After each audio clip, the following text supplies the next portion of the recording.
Mon intervention d'aujourd'hui face à la représentation nationale sortira quelque peu de l'orthodoxie habituelle de cet exercice bien connu des députés que nous sommes et je vous prie par avance de m'excuser.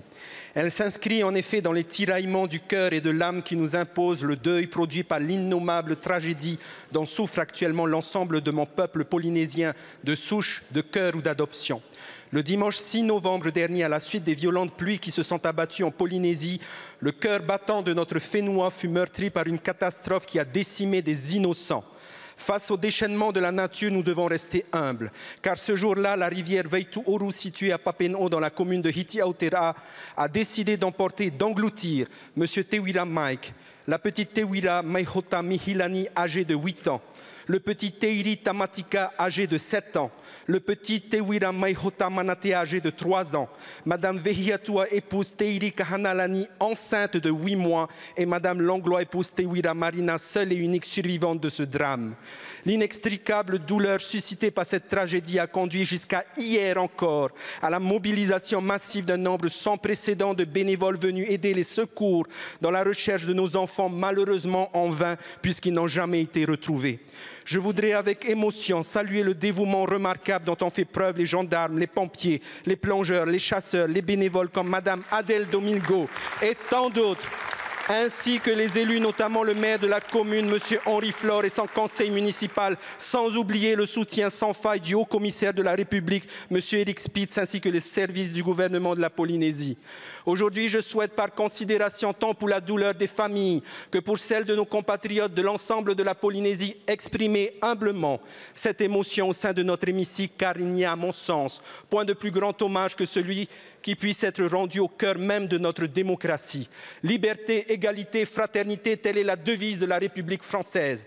Je voudrais terminer mon intervention en déclarant que je suis fier que les Polynésiens ont fait preuve pendant 10 jours d'une admirable fraternité. Je vous remercie. Maruru te Arupayarhei.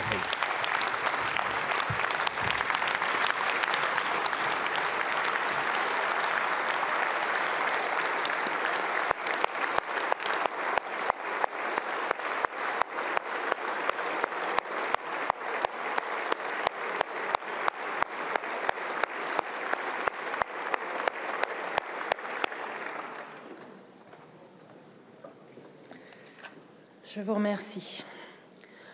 La parole, Monsieur le ministre.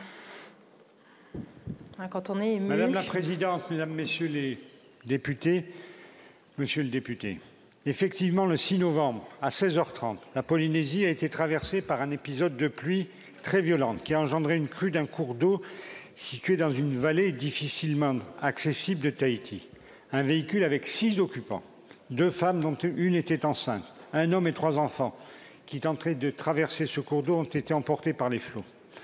Aussitôt, vous l'avez rappelé, des moyens considérables humains et matériels de l'État et de l'ensemble des collectivités ont été déployés en coordination avec la commune de Hiti'a, la police municipale, les sapeurs-pompiers, les communes voisines, la gendarmerie, l'armée, les associations et des bénévoles venus de toute la Polynésie.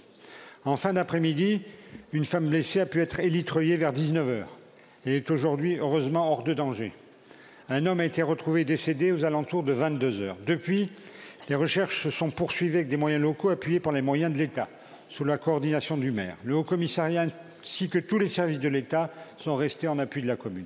Mais après 15 jours de recherche, les autorités locales ont pris la décision de les arrêter, sans avoir retrouvé le corps des 4 victimes restantes, une femme enceinte et 3 enfants. C'est toute la population polynésienne, vous l'avez souligné, qui vit cette tragédie. Je veux, comme vous, ici saluer le courage et l'abnégation de tous les acteurs qui se sont mobilisés pour essayer de retrouver ces malheureux. La solidarité face à la détresse a été exemplaire. Et il faut nous en féliciter. Toutes les composantes, vous l'avez dit, de la République ont démontré leur capacité à travailler ensemble. Mais il nous faut aussi maintenant travailler sur les questions du changement climatique outre-mer. C'est à quoi nous a invités Monsieur le Président de la République. Et avec Gérald Darmanin, nous en avons parlé. Nous avons commencé à travailler pour établir un bilan global. Merci, Monsieur le député, de votre question. Je vous remercie, Monsieur le ministre. La parole est à Monsieur Frédéric Zginski pour le groupe démocrate.